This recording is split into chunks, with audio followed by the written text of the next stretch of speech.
ومن على المؤمنين بنبيه المجتبى الصلاة والسلام على سيدنا ومولانا محمد خير الورى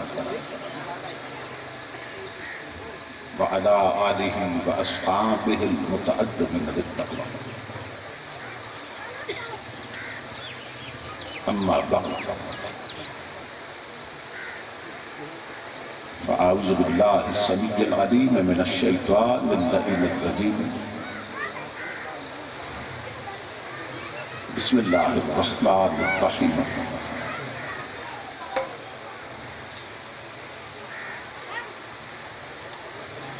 يا أيها الذين آمنوا استعينوا بالصبر والصلاة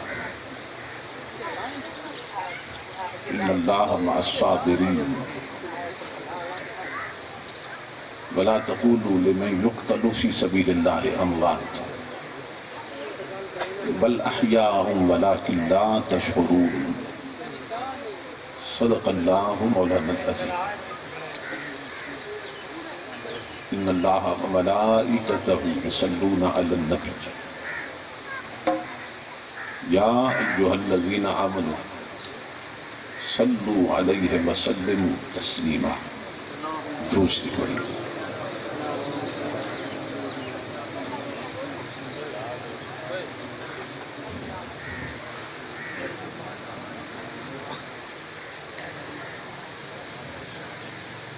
لائق صد احترام محترم مشائخ و علماء کرام اور معزز حاضرین و سامعین، اللہ رب العزت کا لاکھ لاکھ شکر ہے کہ جس نے اپنی توفیق خاص سے آپ کو اور مجھے آج کی اس عظیم الشان اور کثیر البرکات شہداء کربلا کانفرنس میں حاضری کا شرف عطا کیا اور ان عظیم ہستیوں کی بارگاہ میں گلہائے عقیدت پیش کرنے کی سعادت عطا فرمائی، جنہوں نے اسلام کے تحفظ کے لیے اپنا سب کچھ قربان کر دیا۔ اس عظیم الشان پروگرام کے انعقاد پر میں آپ تمام حضرات کی خدمت میں بالعموم اور برادر محترم جناب غلام عباس صاحب اور ان کے جملہ رفقا اور انجمن غلامان مصطفیٰ اہل بیت و صحابہ کے جملہ کارکنان وابستگان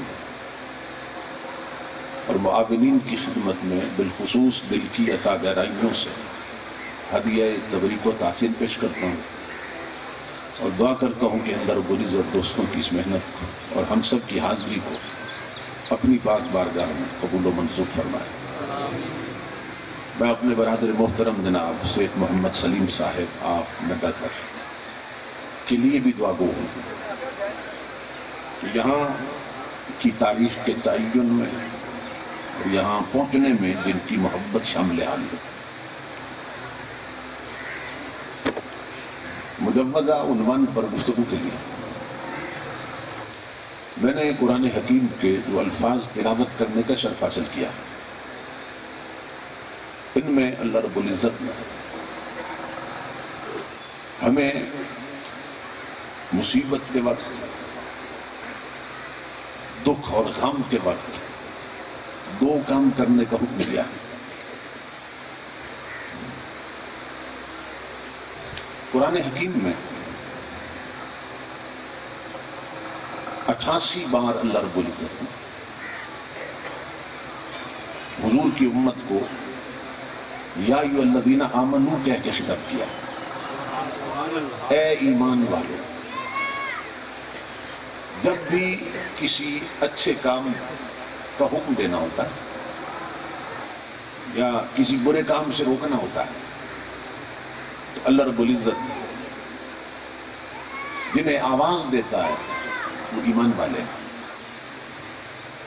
کہ اے ایمان والو یوں کرو اور اے ایمان والو یوں نہ کرو۔ 88 مقامات بنتے ہیں جہاں اللہ رب العزت نے حضور کی امت کو یا ایھا الذین آمنوا کہہ کے خطاب کیا، اے ایمان والو۔ جب ہم توریت پڑھتے ہیں، انجیل پڑھتے ہیں، زبور پڑھتے ہیں، تو جو پہلے نبیوں کی امتیں ہیں انہیں جب اللہ آواز دیتا ہے تو کہتا ہے یا ایھا المساکین، او مسکینوں، اے غریبوں، یوں آواز دیتا ہے۔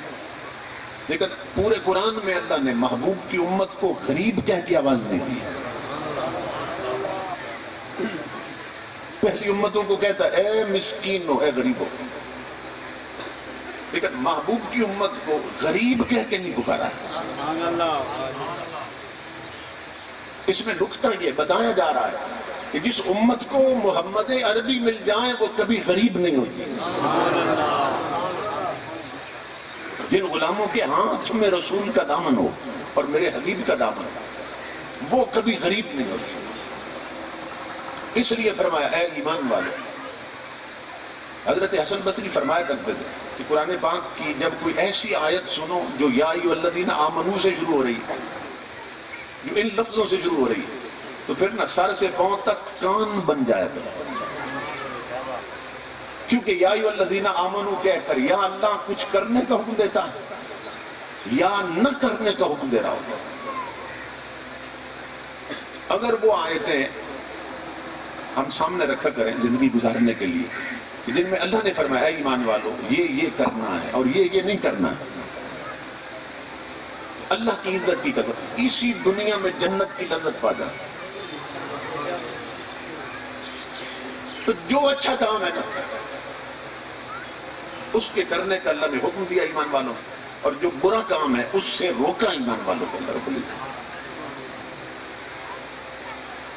اللہ رب العزت نے فرمایا روزہ رکھنا اچھا کام ہے، فرمایا یا ایھا الذین آمنوا کتب علیکم الصیام، اے ایمان والو روزے تم پہ لکھ دیے گئے، لیکن تم پہ فرض کر دیے۔ کس پر؟ ایمان والوں۔ محبوب پہ درود بھیجنا اچھا کام تھا، سلام بھیجنا اچھا کام تھا، تو فرمایا یا ایھا الذین آمنوا صلوا علیہ وسلموا تسلیما، اے ایمان والو تم میرے محبوب پہ درود بھی پڑھا کرو، سلام بھی پڑھا کرو۔ اسی طرح محبوب کا ادب کرنا اچھا کام ہے۔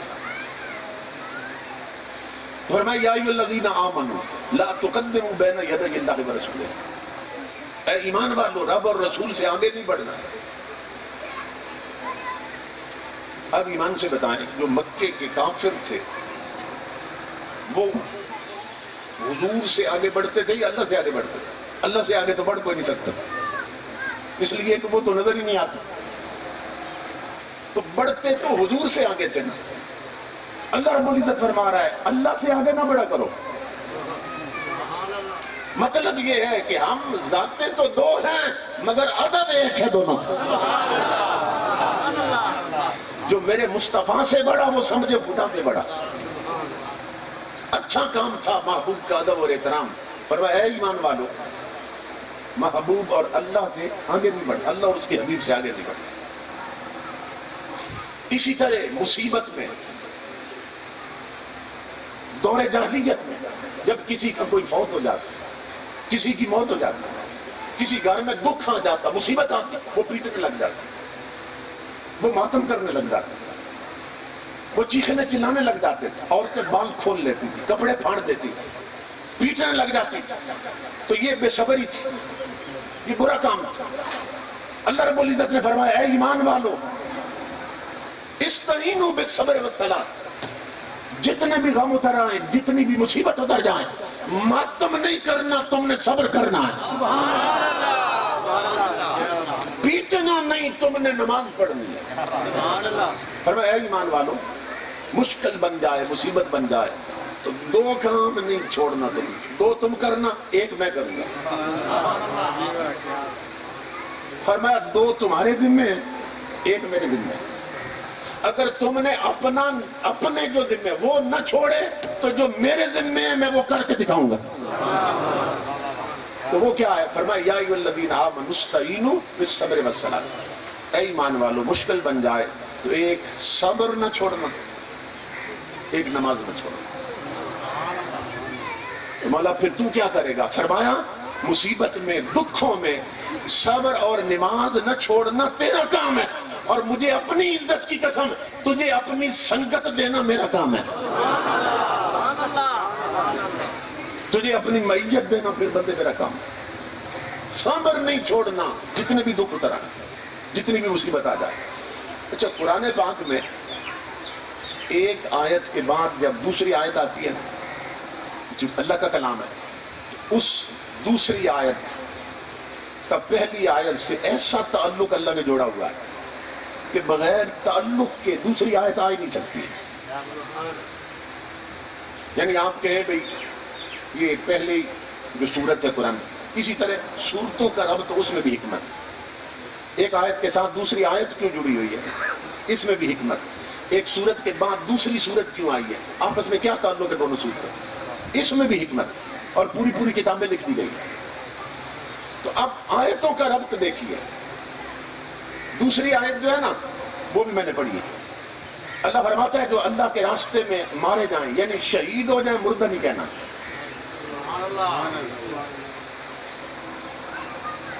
جو کٹ جائیں لوگوں انہیں مردہ نہیں سمجھنا ہے، کیوں؟ وہ زندہ ہیں۔ اب یہ آیت بعد میں ہے کہ جو کٹ جائیں انہیں مردہ نہیں کہنا، اور پہلی آیت کیا اس سے پہلے فرمایا اے ایمان والو جتنی مصیبت آ جائے صبر کرنا ہے، جتنی مصیبت آ جائے نماز پڑھنی ہے۔ صبر کا حکم پہلے دیا، شہیدوں کی بات بعد میں کی ہے۔ ربط کیا ہے؟ اللہ جانتا تھا ایک وقت آئے گا لوگ کربلا کے شہیدوں پر ماتم کریں گے، تو فرمایا قرآن پڑھ کے دیکھو میں شہیدوں کی بات بعد میں کر رہا ہوں، صبر کا حکم پہلے دے رہا ہوں۔ ان کا ذکر کر کے پیٹنا نہیں ہے، تم نے بھی صبر کرنا ہے، اس لیے کہ انہوں نے بھی صبر کیا تھا۔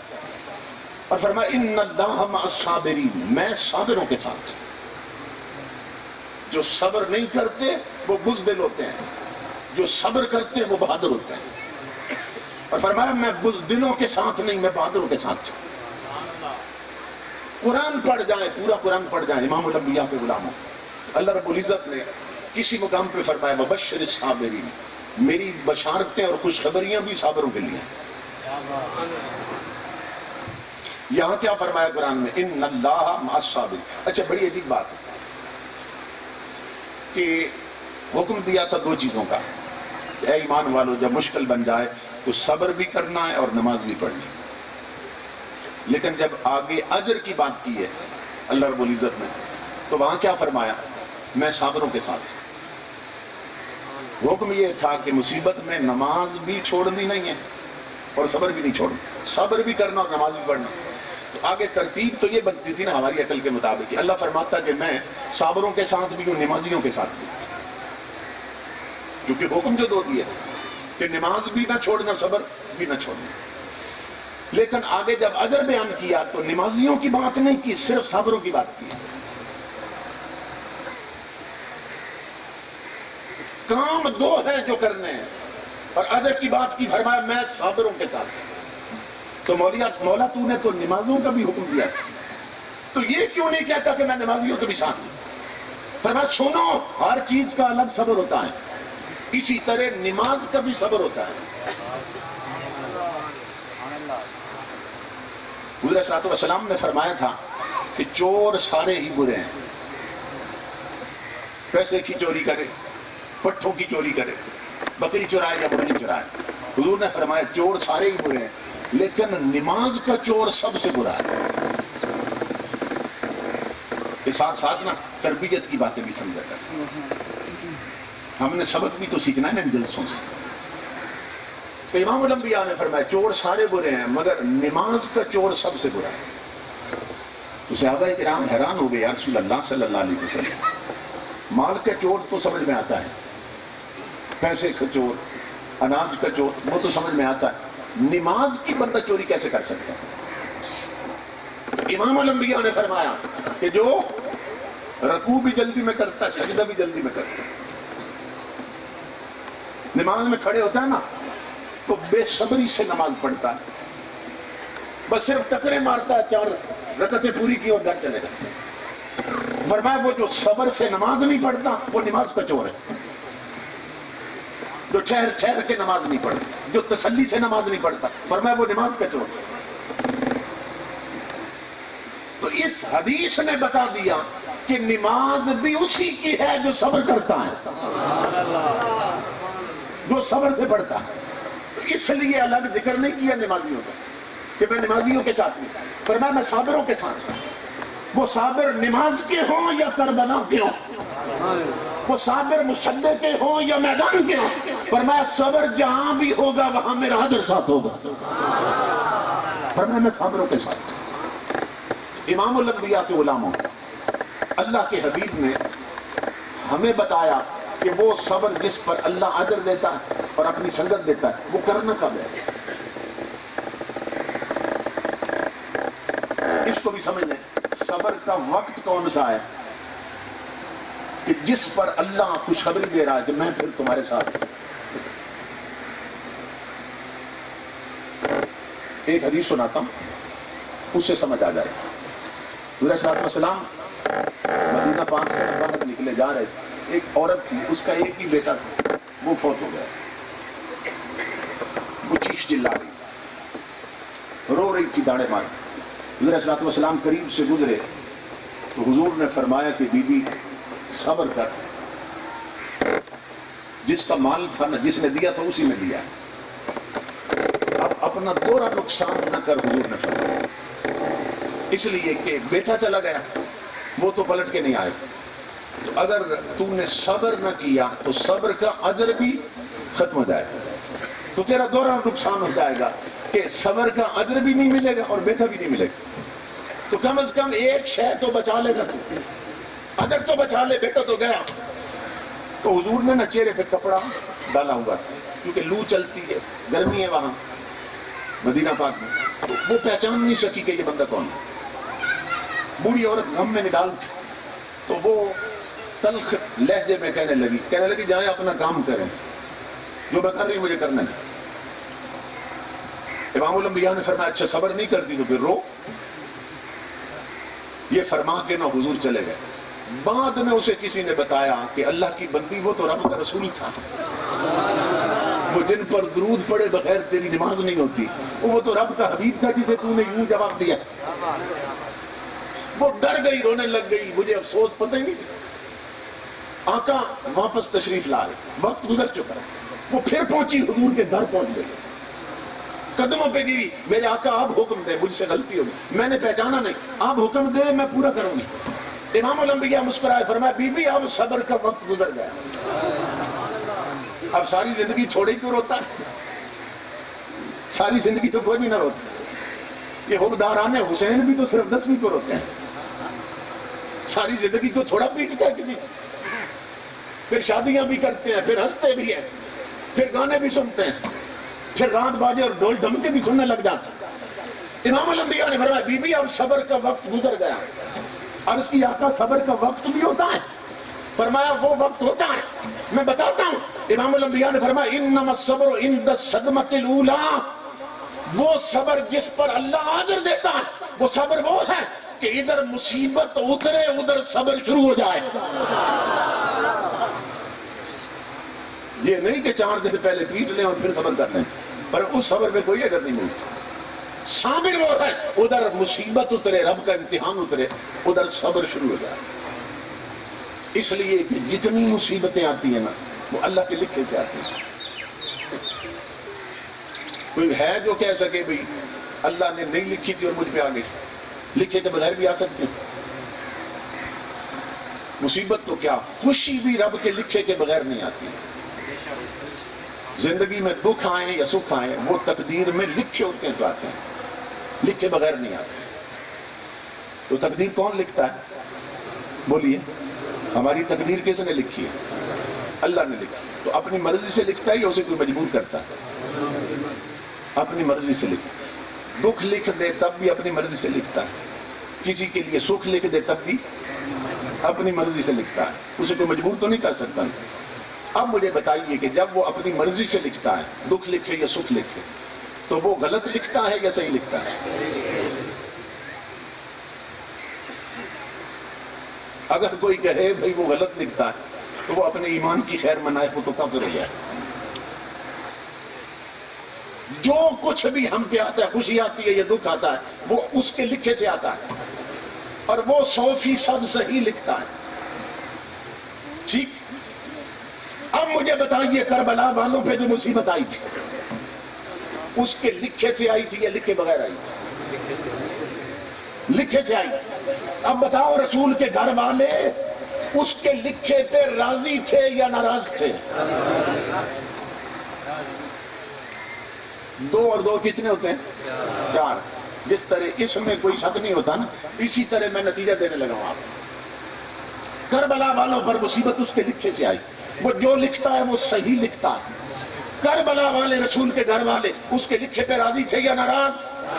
راضی تھے۔ تو سوال یہ ہے، جب رسول کے گھر والے اس کے لکھے پہ راضی ہیں تو ملنگ کیوں منہ سجائے پھرتا ہے؟ ارے تکبیر، ارے رسالت، ارے تحقیق، ارے حیدری۔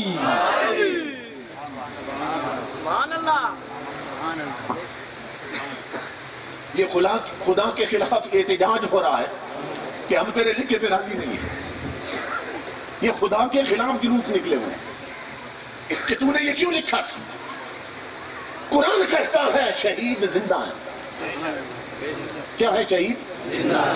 زندہ ہیں۔ اس میں کوئی شک ہے؟ قرآن کہتا ہے، اللہ فرماتا ہے وَلَا تَقُولُوا لِمَن يُقْتَلُ فِي سَبِيلِ اللَّهِ أَمْوَاتٌ، جو رب کے راستے میں مارے جائیں وہ زندہ ہیں۔ اور یہاں یہ بھی بتایا کہ چونکہ وہ میرے راستے میں مارے گئے، اس لیے یہ نہ سمجھنا کہ میں انہیں ایک ترمن کہہ رہا ہوں کہ وہ زندہ ہیں کیونکہ میرے راستے میں مارے گئے۔ کسی کے ذہن میں یہ بات آ سکتی ہے کہ ہیں تو مارے گئے نا، تو جو مارا جائے وہ مر جاتا ہے کہ نہیں مرتا؟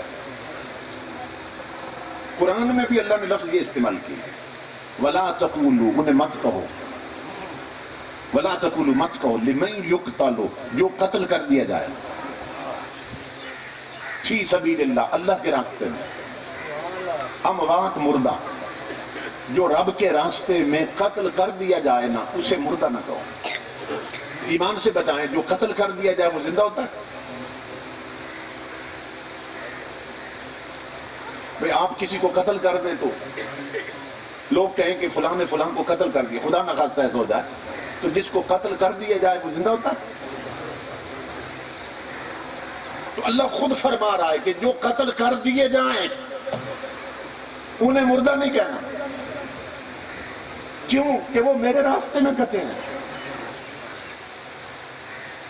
میرے راستے میں کٹے ہیں۔ مگر یہ بھی نہ سوچنا کہ چونکہ میرے راستے میں کٹے ہیں اس لیے ادباً کہہ رہا ہوں کہ انہیں مردہ نہ کہیں تو مردہ۔ فرمایا نہیں، بل احیاء، تمہارا مردہ کہنا جھوٹ ہوگا، کیوں؟ وہ ہیں ہی زندہ۔ صرف ادب کی بات نہیں ہے، وہ ہیں ہی زندہ۔ کون؟ جو میرے لیے کٹ گئے۔ مولا ان کے ٹکڑے ہو گئے، ہم نے دیکھا، ان کے سر کٹ کے نیزوں پہ چڑھ گئے، ہم نے دیکھا۔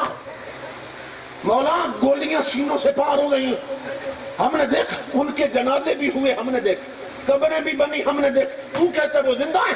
پر میں سن، یہی تو عقیدہ اور ایمان ہے کہ جو آنکھوں نے دیکھا اسے بھول جا، جو میں کہتا ہوں اس پر ایمان رکھ۔ کیوں؟ تیری آنکھیں غلط دیکھ سکتی ہیں، میرے حبیب کا فرمایا ہوا غلط نہیں ہو سکتا۔ تیری آنکھیں غلط دیکھ سکتی ہیں، تیرا دماغ غلط سوچ سکتا ہے، مگر ہمارا کہا ہوا کبھی غلط نہیں ہو سکتا۔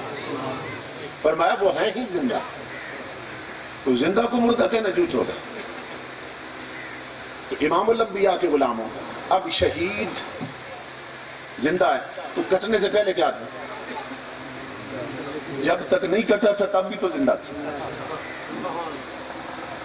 اب مجھے ایمان سے بتائیے کہ پیٹتے زندہ کو ہیں یا مردہ کو ہیں؟ پوری دنیا میں یہی ہوتا ہے، اگرچہ یہ بھی گناہ ہے، جو مر جائے نا اس کو بھی نہیں پیٹنا چاہیے، یہ شریعت کے حکم کے خلاف۔ ہمارا اسلام ہمیں کیا کہتا ہے، ہمارے نبی کیا فرماتے ہیں؟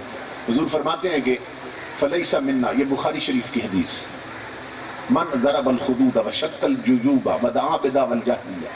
حضور فرماتے ہیں کہ جس کا کوئی فوت ہو جائے اور وہ اگر پیٹنے لگ جائے اور کپڑے پھاڑنے لگ، وشق الجیوب، اور کپڑے پھاڑنے لگ جائے، ودعا بدعوى الجاہلیہ، اور بین کرنے لگ جائے، وین، حضور فرماتے ہیں بین کرنے لگ جائے جاہلوں کی طرح، فلیس منا، فرمایا وہ لاکھ دعوے کرے کہ میرا ہے، میں اعلان کر رہا ہوں اس کا میری امت سے کوئی تعلق نہیں۔ اس لیے نا گھروں میں بچیوں کو، عورتوں کو یہ مسئلے جا کے سمجھایا کریں، گھر میں جب کوئی فوت ہو جائے تو پیٹنا حرام ہے، میت پر چیخنا چلانا حرام ہے، کیونکہ ہماری مائیں بہنیں بیٹیاں مصلے پر بیٹھ کر، گھر میں اپنے مصلے پہ بیٹھ کر جب اونچی آواز میں اللہ کا قرآن نہیں پڑھ سکتی تو اونچی آواز میں بیان کر سکتی؟ جسے شریعت اجازت نہیں دیتی کہ قرآن بھی پڑھے تو غیروں تک آواز جائے اس کی،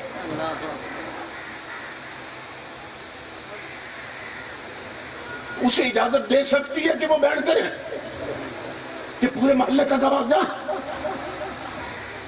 تو اللہ فرما رہا ہے